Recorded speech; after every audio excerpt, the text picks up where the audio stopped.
সালাম আলাইকুম। দীর্ঘদিন পর মহিলা ও শিশু বিষয়ক মন্ত্রণালয়ের অধীনে বাংলাদেশ শিশু একাডেমিতে একটি বিশাল সরকারি চাকরির নিয়োগ বিজ্ঞপ্তি প্রকাশিত হয়েছে। এখানে কিন্তু আপনারা বাংলাদেশের প্রত্যেকটি জেলা থেকেই নারী এবং পুরুষ উভয় প্রার্থীগণ আবেদন করতে পারবেন। আবেদন শুরু কবে, শেষ কবে, কিভাবে আবেদনটি করতে হবে, আবেদন করতে কত টাকা লাগবে, কোন পদে আবেদন করতে কি কি যোগ্যতা লাগবে, সবকিছু ভিডিওতে বিস্তারিত আলোচনা করা হবে। আশা করি শেষ পর্যন্ত ধৈর্য সহকারে ভিডিওটি দেখবেন। তার আগে আপনাদের কাছে ছোট্ট একটি রিকোয়েস্ট থাকবে, আপনারা যারা এখনো অ্যাম্বিশন জব পয়েন্ট ইউটিউব চ্যানেলটি সাবস্ক্রাইব করেননি তারা চ্যানেলটি সাবস্ক্রাইব করে পাশে থাকা বেল আইকনটি প্রেস করে রাখেন। এতে পরবর্তীতে যে কোনো চাকরির আপডেট সার্কুলার প্রকাশিত হওয়ার সাথে সাথে নোটিফিকেশনে জানতে পারবেন। ভিউয়ার্স, সার্কুলারটি প্রকাশিত হয়েছে 25শে মে 2025 ইং তারিখ। এই সার্কুলারটিতে সর্বমোট 11টি ক্যাটাগরিতে লোক নিয়োগ করা হবে। বুক বেয়ারার পদে সর্বমোট একজন লোক নিয়োগ করা হবে।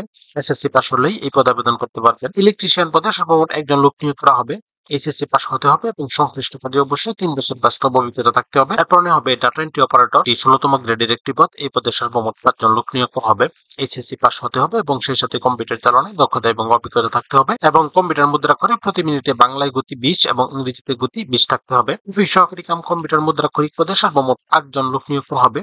এটি 16তম গ্রেডের একটি পদ। এইচএসসি পাস হতে হবে এবং সেই সাথে কম্পিউটার মুদ্রাক্ষরে প্রতি মিনিটে বাংলায় 20 এবং ইংরেজিতে 20 শব্দের গতি থাকতে হবে। এরপর হবে প্রজেক্টর অপারেটর।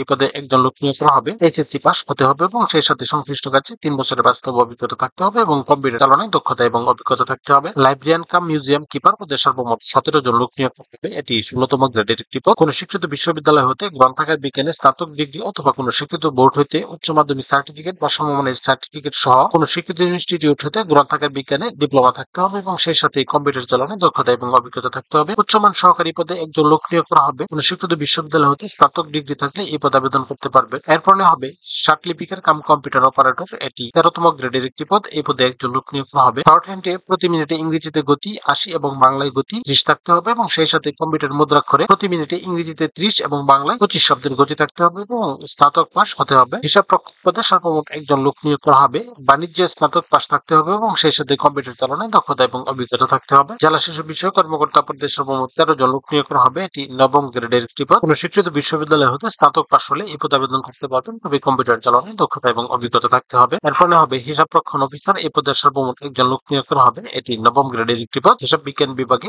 স্নাতক পাস হলে এই পদে আবেদন করতে পারবেন, তবে কম্পিউটার চালানোয় দক্ষতা এবং অভিজ্ঞতা থাকতে হবে। এখানে একটি লিঙ্ক দেওয়া আছে, শিশু academy.teletalk.com.bd। এই লিঙ্কে প্রবেশ করে শুধুমাত্র অনলাইনে আবেদন ফর্ম পূরণ করে সাবমিট করতে হবে। এখানে আরেকটি অত্যন্ত গুরুত্বপূর্ণ বিষয় হলো প্রার্থীর বয়স। এই প্রত্যেকটি পদে আবেদন করার জন্য প্রার্থীর বয়স 26শে মে 2025 ইং তারিখে সর্বনিম্ন 18 বছর এবং সর্বোচ্চ 32 বছর হতে হবে। অনলাইন আবেদন শুরু হবে 26শে মে 2025 ইং তারিখ এবং আবেদনের শেষ সময় 25শে জুন 2025 ইং তারিখ। এই প্রত্যেকটি পদে আবেদন করার ক্ষেত্রে প্রার্থীর ছবির সাইজ 300x300 পিক্সেল এবং স্বাক্ষরের সাইজ 300x80 পিক্সেলের মধ্যে হতে হবে। এখানে 1 ও 2 নং পদের জন্য আবেদন ফি নির্ধারণ করা হয়েছে 223 টাকা। 3 নং পদের জন্য আবেদন ফি নির্ধারণ করা হয়েছে 168 টাকা। 4 থেকে 10 নং পদের জন্য আবেদন ফি নির্ধারণ করা হয়েছে 112 টাকা এবং 11 নং পদের জন্য আবেদন ফি নির্ধারণ করা হয়েছে 56 টাকা। যা এখানে একটি নিয়ম দেওয়া আছে। এই নিয়ম অনুসারে শুধুমাত্র টেলিটক সিমের মাধ্যমে আবেদন ফি পরিশোধ করতে হবে। অন্য কোনো সিমের মাধ্যমে আবেদন ফি পরিশোধ করার কোনো সুযোগ নেই। এরকম আরো নতুন নতুন সরকারি এবং বেসরকারি চাকরির আপডেট সার্কুলার পেতে চ্যানেলটি সাবস্ক্রাইব করে পাশে থাকুন এবং সেই সাথে লাইক, কমেন্ট এবং শেয়ার দিয়ে রাখুন।